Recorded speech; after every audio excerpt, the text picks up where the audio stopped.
প্রতিদিন আমরা যে পরিমাণ বিষ খাদ্যের সঙ্গে খাচ্ছি, এই ব্যাপারটাই কিন্তু সতর্ক থাকতে হবে। অবাক হয়ে গেলাম যে দেখা যাচ্ছে যে কাঁচা টমেটো, গ্রিন টমেটো, সবুজ তার রং, তাতে রং চাপিয়ে সেটাকে পাকিয়ে ফেলা হচ্ছে। সেটাই বাজারে চলে আসছে। আমরা সেই রংটা খাচ্ছি। যে কোনো রঙই আমাদের শরীরের পক্ষে ক্ষতিকারক। অনেকে বলে যে এডিবল রং আছে, হ্যান আছে, টেবিল, কোনো রঙই আমরা হজম করতে পারি না। কাজেই খাদ্যের সঙ্গে অনেক সময় আমরা দেখি মিষ্টি বা মিষ্টিজাত খাদ্যের সঙ্গে রং মেশায়, কিন্তু এটাও এখন আস্তে আস্তে বিভিন্ন রকম চেকিং হওয়ার ফলে এটা অনেকটা বন্ধ হয়েছে দেখা যায়। তবুও কিছু কিছু জায়গায় দেখা যাচ্ছে সবুজ রং টং ইত্যাদি লাগাচ্ছে।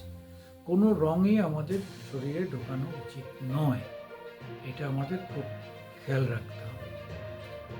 আর এর জন্যে আপনাকে সবসময়, আপনি তো আর ডাক্তার নন বা আপনি কোনো মেডিসিনের কোনো বিশেষজ্ঞ নন অথবা কেমিক্যাল এক্সপার্ট নন, ফলে আপনার পক্ষে রং বিচার করে খাওয়া সম্ভব নয়।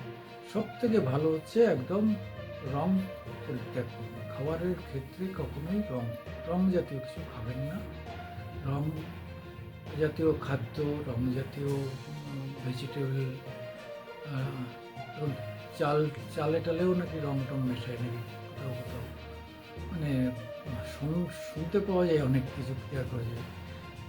দুধে আপনার বহু আগেই শোনা গেছিল যে দুধে কি সমস্ত ডিটারজেন্ট মেশায়। কোথায় যাই আমরা! খাদ্যের ক্ষেত্রে যে আমাদের কি সমস্যা, আর এর জন্য যে কত রোগ প্রতিদিন। আমরা সুস্থ থেকেও অসুস্থ, খাদ্যের কারণে সুস্থ হতে পারছি না। আমরা কাজকর্মে সমস্ত জায়গায় যেখানেই যা কিছুই করি না কেন, আমাদের মাথায় থাকে যে খাদ্য যেন সঠিক হয় এবং সুস্থ হয়, পুষ্টিকর হয়, এবং সেটা যেন ভেজাল না থাকে তাতে।